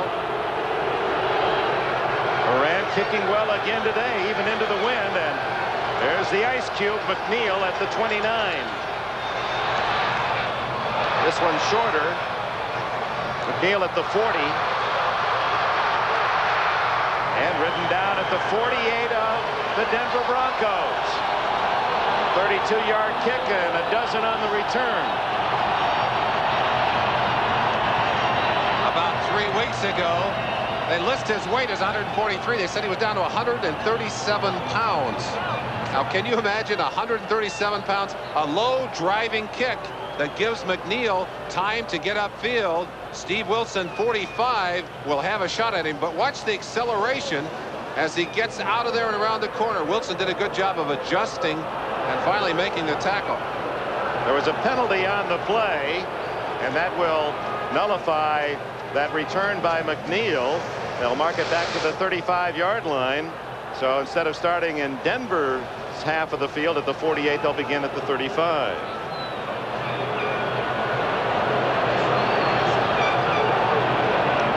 In comes Bernie Kosar.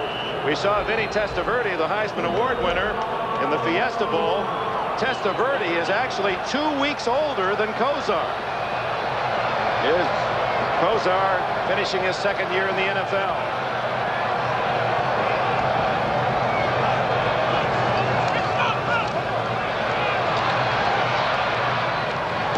That ball incomplete. It bounced before it was caught by Fontenot.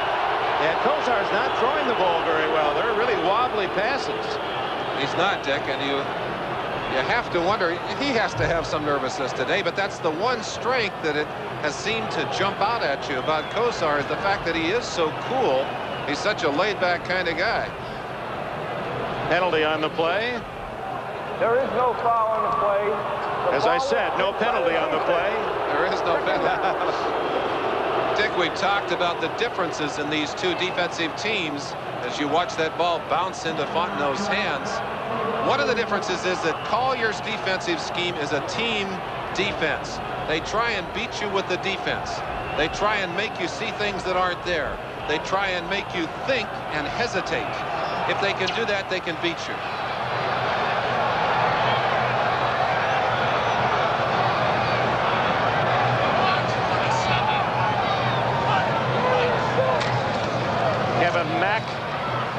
It was his fumble that led to the Denver touchdown and the lead.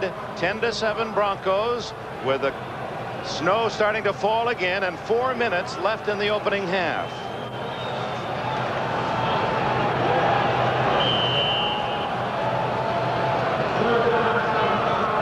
Jim Ryan, the linebacker for Denver, who left the game dazed after being hit in the helmet, is back in the game for the Broncos. The 30-second clock is not functioning in the cold of Cleveland. The chill factor was down under 10, and so that'll be kept on the field.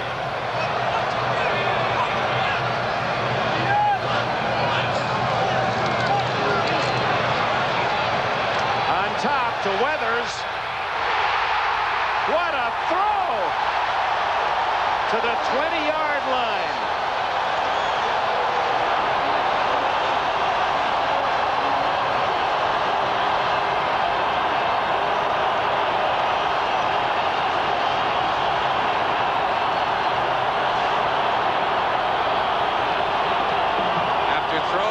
To be a couple of bad passes earlier, it's Weathers getting the bump from 49, Dennis Smith. We mentioned Smith, who's been out with an injury, slowed down by the knee, and Weathers able to get off the line against that man-to-man coverage and do a great job of catching that football. You see the number 20 on Weathers' helmet, tribute to Don Rogers, who is the starting safety man who died this past summer. Fontenot with a blocker. 5 yards, a play that seemed to be in slow motion. But what a throw by Kosar to Weathers. He just lofted that ball with all the moves you saw Weathers make, and yet when he turned to look, the ball was right there at full speed for him to catch. They had a scare earlier this week. Weathers had partially dislocated his shoulder, and there was concern that he might not be able to play today. Well, he is here, and he just made a very big play for the Browns. They're in field goal range. 2nd and 5.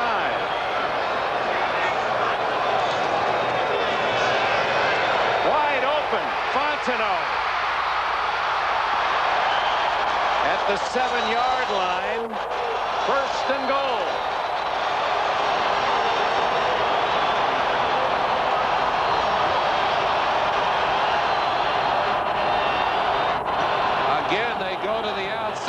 to Fontenot. But watch Dennis Smith, 49, close ground from the inside. And we'd seen Fontenot beat a man one-on-one out there for a touchdown. He doesn't get away from Dennis Smith.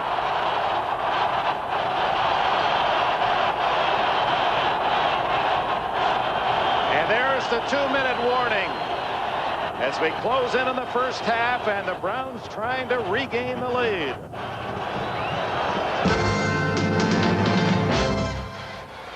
Let's go back to that big play. Weathers is right here. Now let's take a look. Watch as Weathers gets his release off the line of scrimmage. He's going to fake inside, start to the outside. Now Kozar's looking. Now stop it right there. Now he's on the 50-yard line. Kozar is just releasing the football. See where he catches it. He's at the 40. He's at the 35. Catches it on the 33-yard line. A beautiful throw by Kozar. Up and over, laying the ball with some touch, Merlin. Boy, they hang it up like that. It's hard to run them down, Bob. Comes right down like rain from the sky. First and goal. Cleveland trails 10-7 with 2 minutes left. First half. Mack. Not much there. Jim Ryan again playing a big game. Ken Woodard, the other linebacker, assisting. Huntley was there also. Here comes Brennan, Biner, and Ozzie Newsome in for Cleveland, and Denver counters with 4 new defensive players. It's not the players that go in you have to worry about. They use so many combinations that you almost have to look and see who comes out of there to have an idea of what they're going to keep. In this situation, it's one wide receiver and Fontenot and a tight end coming out, almost the same combination going in. Biner and Slaughter to the left, Weathers to the right. And Mack up the middle to the 2-yard line. Gilbert and Lilly on the tackle along with Simon Fletcher. And Mark Mosley hoping it's just for 1. And Denver trying to stop Cleveland and make him kick a 3. This Browns offense spreads you out so far that they can run effectively in a passing situation. That's exactly what happens here. The Broncos just barely able to stop Mack on the 2-yard line. They'll have one more shot at it before they try the field goal, or maybe they might elect to gamble as Reeves did at the other end. Let's wait and see. Kozar had to throw it away, and a flash with it. He's called Rulon Jones for roughing the quarterback. Is he doing that, or is he calling intentionally grounding the ball? I saw Rulon grab his head. No, he's calling it against Kozar. Ah, okay. Rulon thought he'd been called for roughing the quarterback. The official has the option. If he just believes that ball is thrown to kill it, to kill the down, then he's going to throw the flag. He knew he had no one open and wasn't very clever about disguising that throw. Keep that moving, and let's see. Well, we can see that Rulon Jones did bump into Kozar after the fact, but that not drawing the flag. Here comes Mosley to try to tie it with 25 seconds left in the half. Lost it down on that penalty, so the kicking team on. Mosley, of course, missed a short one in overtime that could have beaten the Jets last week and then got a second chance and connected. This one will be 29 yards.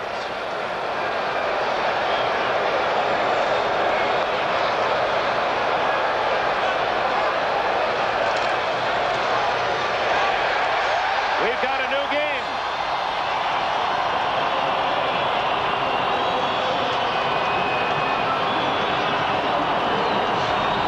Drive to tie it on the field goal by Mosley was the pass by Kozar to Clarence Weathers for 42 yards. It's 10-10 with 20 seconds remaining in the first half. NFL 86. Glad to have our entire gang with us here in Cleveland. They'll be entertaining you at halftime and have the highlights. Don Shula's comments about the first half. And this game, very much like the one that you saw here on NBC last weekend here in Cleveland when it was 10-10 at halftime.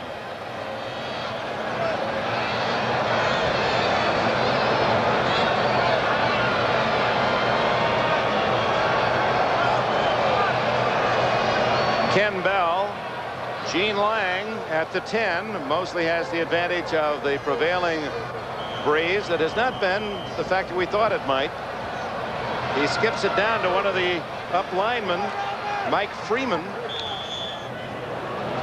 And he carries it out to the 40-41-yard line with 16 seconds left. Elway's got a chance for a couple of big plays and maybe a field goal chance for Denver. Breeze is not afraid to gamble. You saw him go on 4th down close to the end zone. You saw him raise 4 fingers, say 4 wide. So they're going to go with probably a Hail Mary type pass, looking for a potential penalty or a potential catch downfield that with still having time to the field or to kick the field. Cleveland loosening their defense. They're back at the 45-yard line. And now Ellis moves 20 yards away from the line of scrimmage. Elway underneath. Clint Sampson ducking out of bounds at the 49 of Cleveland. That'll be a first down. Just over 10 yards on the play. They use 6 seconds. So there's 10 seconds left for Denver. An option now to perhaps try and get another pattern to the sideline. They have a couple of timeouts left, so they can even go down the middle and call a quick timeout. It's sometimes difficult, though, Dick, to get that timeout called and get it stopped.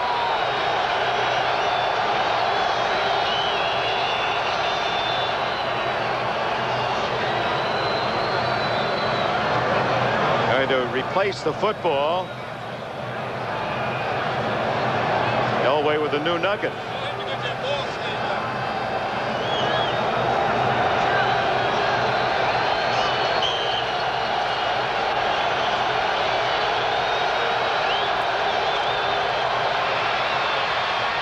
Down the middle, incomplete, right through the hands of Vance Johnson.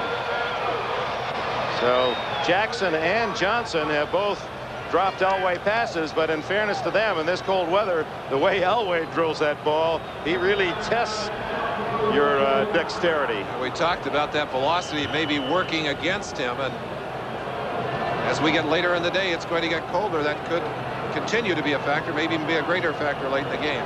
Elway with timeout because of the incompleted pass. 5 seconds on the clock.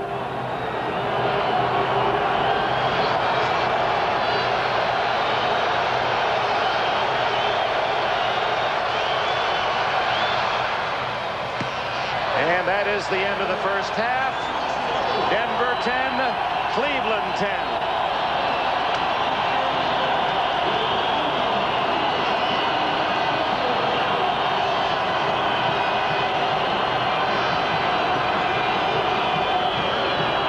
NFL 86 halftime activities will continue in a moment. First, these messages from your local station.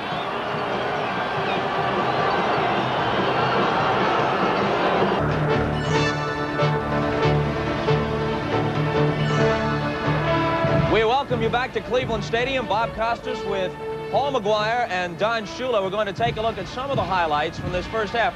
Tied at 10, despite the fact that Cleveland's defense held Denver to just 4 first downs, while the Browns had 10. The early flurries certainly belonged to Cleveland. They had the ball for better than 7 minutes. A 14-play, 86-yard drive is concluded by this terrific move from Herman Fontenot. He skips into the end zone. They lead 7-0, but Kozar intercepted only 10 times in 16 regular season games, threw 2 interceptions in the first half. This one in the first quarter, picked off by Ricky Hundley as he dropped back into coverage. And the Broncos get the ball at the 35, but the Browns defense rises to the occasion. Chip Banks knifes through, and down goes Gerald Wilhite, and they're out of field goal range. However, Jim Ryan then intercepted a pass. And the Broncos got it back again, 1st and goal, but here's Ray Ellis with a good play. As he chases Steve Sewell out of bounds, they settle for the field goal.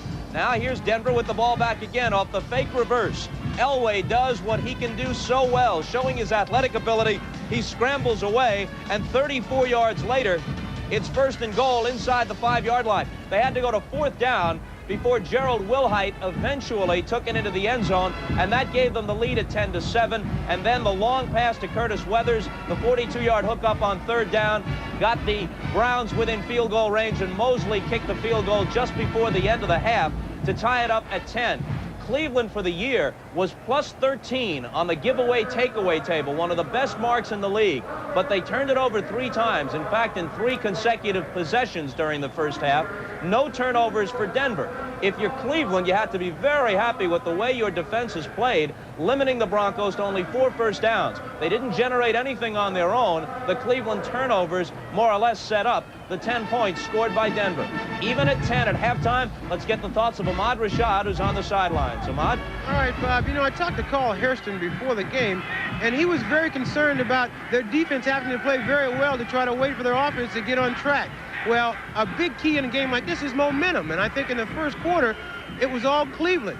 Then in the second quarter, it turned around with a couple big turnovers, a couple interceptions by Kozar. Denver got right back in the game. And one big play, that 4th and 1 down the goal line, I think Dan Reeves went for the touchdown to try to take this crowd out of the game. He succeeded in doing that. But Kozar, being the player that he is, he's the kind of guy that doesn't let negatives affect his play. He came right back in, brought the team right back down the field, got the crowd back in the game, and I think at halftime, Cleveland may have the momentum.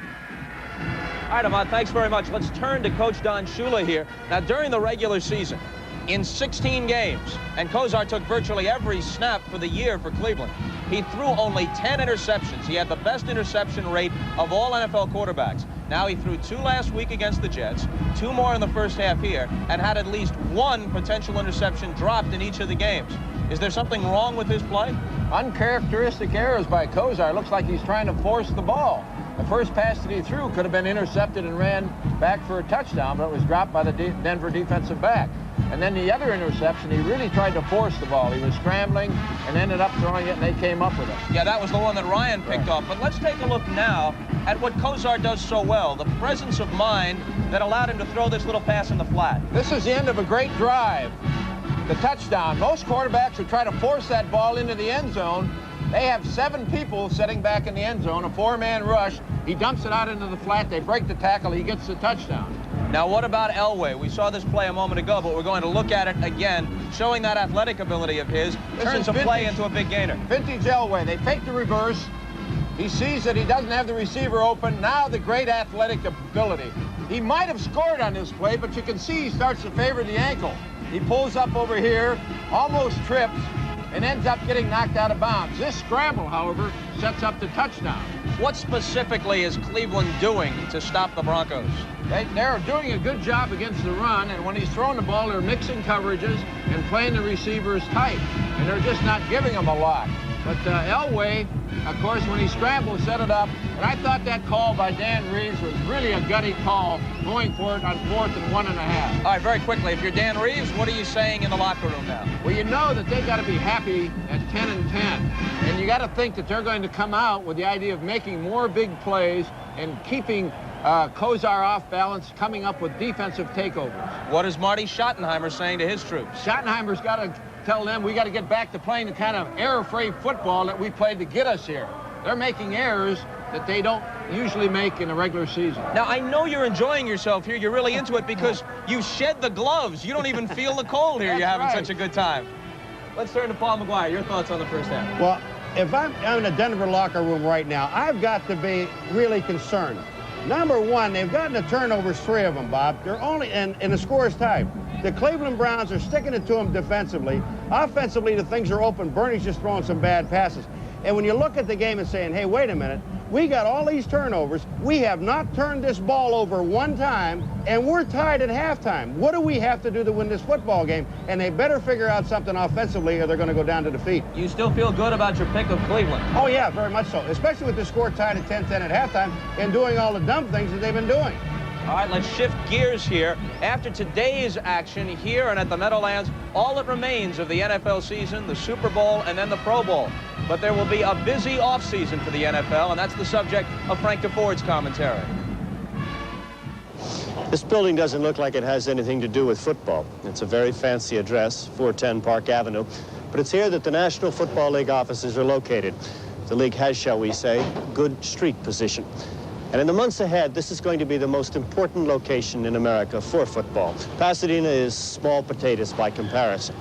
Now, there haven't been too many easy summers for the NFL recently. Last year, you'll remember, the United States Football League was trying to take $1 billion or so out of the NFL pockets. But 1987 promises to be the most trying year of all. What lies ahead? Well, bitter labor negotiations, an almost certain strike, network negotiations, a probable loss of revenue, continuing problems with drugs, especially as the clamor rises for all of football to do something about steroids. And violence? There seems to be a meanness, a raw, capricious thuggery to the games that wasn't there before. Perhaps that's the steroids. And the charges of racism won't go away either. In a league where a preponderance of the players are black, there's still no black head coaches, no significant black executives. And there remain the smaller questions as well. How does the NFL make its games shorter? They run longer now than the Iran-Iraq war. Does the NFL abandon the instant replay officiating scheme after only 1 year, especially when it's obvious that most fans like it? Of course, a lot of this stuff may be moot because privately anyway, the league doubts that it will be open for business next September, figuring that there'll be a player strike, very possibly the most damaging one in American professional sports. The sticking point is free agency. The players want it, and despite the whispers, the league says it's not prepared to barter that away. But then the whole issue is complicated further by the fact that the league can hardly begin to even negotiate seriously with the union until it finds out what the networks will pay for TV rights, which accounts for better than 50% of all NFL revenues. NBC and CBS swear that this time at last, the candy store is closed. ABC's gone even further and ordered up a bunch of movie scripts threatening to run Monday night movies in the autumn instead of Monday night football. The fact that the NFL ratings are down on all three networks and that certain sponsors, such as automobile manufacturers, are not so keen on buying football time anymore gives the league even less leverage. So, the NFL is whipsawed by the union on one side, the networks on the other. And even if it's a dim threat, the possibility of the USFL decision being overturned still lurks somewhere in an appeal court, delaying any expansion plans and several other major agenda items. This is going to be a brutal offseason. Enjoy the rest of this game. Enjoy the Super Bowl. It could possibly be the last professional football that you'll see in 1987. Well, no one can dispute the seriousness of each of the issues raised by Frank DeFord, but some would say that the overall tone of his presentation might have been too gloomy. Let's talk about a couple of things that you're directly involved with as a member of the competition committee. Your thoughts about instant replay after 1 year? Well, I would like to continue to study instant replay. I know there's a lot of controversy. It's going to be discussed heavily in the league meetings, but everybody expected a perfect system. There are going to be errors made with instant replay, but I think it is serving the purpose. It's helping correct bad calls. Should they go to the old USFL system where it's a coach's objection, you just have one or two a half? I personally don't like that. I think that we got to continue to explore what we're doing right now. What about violence in the league? In your mind, is it up, and are there rules changes or other moves that can be made to reduce it? Well, there have been a couple of instances of violence, and really there's no place in our league for violence. I think the coaches have to realize that, the players have to realize that. We got to do everything that we can to get rid of it. What about the idea of coaches being hit with fines or suspensions if their players are repeatedly guilty of violent acts? I think that should be looked into. A coach is responsible for the action of his players, and if it's repeated, then there's got to be reasons for it. All right, Don, thanks very much. The AFC Championship is on the line here in Cleveland. The Broncos and Browns tied at 10 at halftime. We'll rejoin Dick Enberg, Merlin Olsen, and Bob Greasy following these messages from your local stations. 30 minutes or more. Denver and Cleveland tied at halftime, and during the halftime ceremonies, the huge crowd here at Cleveland Stadium entertained by the Ohio State marching band, and one of their classic maneuvers, the Script Ohio, and then the dotting of the I, and the wonderful music provided by that outstanding Big Ten band from Ohio State. All right, here we are going into the second half of the game. My feelings have always been, gentlemen, that you win the big games and the championships on defense, and your feeling is that Cleveland definitely had the better defensive half. You look at what they were able to do. They controlled the line of scrimmage actually on both sides of the line. They were able to shut down Denver's running game, get enough heat on Elway. He really had one big play, that 33-yard run, when he pulled it down and got close to the end zone. On the other hand, I got to believe that Kosar and the Cleveland offense have to be encouraged by what they've been able to do against the tough defense here in the first half. But if you're going to give them grades, Professor Greasy, and you had Kosar and Elway in your classroom, neither would get an A in the first half. Well, you give Kosar an A for effort. I mean, he's went out and tried to do some things. He's been intercepted 3 times, but he's also moved the team. John has not done much, but he's not been intercepted. His one big contribution was the big scramble. And we said going in that his mobility is a factor. But as you said, you know, defense wins championships. It's, you know, all the history we have in this place, it should be this way. You know, the offense takes the back seat, the defense steps forward. Well, you heard Paul McGuire say, well, Cleveland has to feel good and Denver has to come up with something. What do you think they might come up with in the second half to move the ball better? Well, I think they have to come out and try to get the ball to some other people other than their 2 wide receivers. Minifield and Dixon has been doing a good job of slowing down their wide receivers. Maybe, you know, theirs is a gimmick offense. They've had gimmick plays all year, and I'm sure that Dan Reese has got some of those that he may be saving for the second half. And they usually do save those for the second half, don't they? They do, Dick. In fact, talking to Marty Schottenheimer, he said Denver has every trick play or gimmick play known to mankind, and we haven't seen any of them here in the first half. I think we'll definitely see some of those. I think that Cleveland was a little close to the vest offensively in the first half. I think we're going to see them come out of their shell a little bit. They're not afraid to take some risk, too. I know one thing that Schottenheimer's not going to use. That's that 10-man defense. He doesn't want to go to that one. Well, I think you have a tendency to start off a championship game a little bit conservative. But 10-10 at halftime, I don't think you're going to see anybody holding anything back the second half. All right, let's look at the numbers, the official statistics in the first half. And the time of possession, the first down, even though Denver had the ball 3 extra times because of those 3 turnovers, look at time of possession. When they got it, they couldn't move it or keep it. They really had difficulty. And, of course, I talked about control of the line of scrimmage. Nobody gives you that in the second half because you had it in the first half. And I could remind you that last week Denver came out in the second half after not running well in the first half and did a good job of establishing a running game. I think they're going to have to try and do that here again today. Well, more than half their rushing total of the first half was on Elway's 33-yard scramble. Let's look at the 2 quarterbacks. Elway throwing only 13 times. No mistakes, but no touchdowns. 7 for 13, but he did have a couple of drops on well-thrown balls. While Bernie Kosar, busier, not quite as busy as last week when he set the record with 64 attempts, but 11 for 21, 1 touchdown and 2 interceptions, and a couple more that could have been picked off. Denver will get the ball first.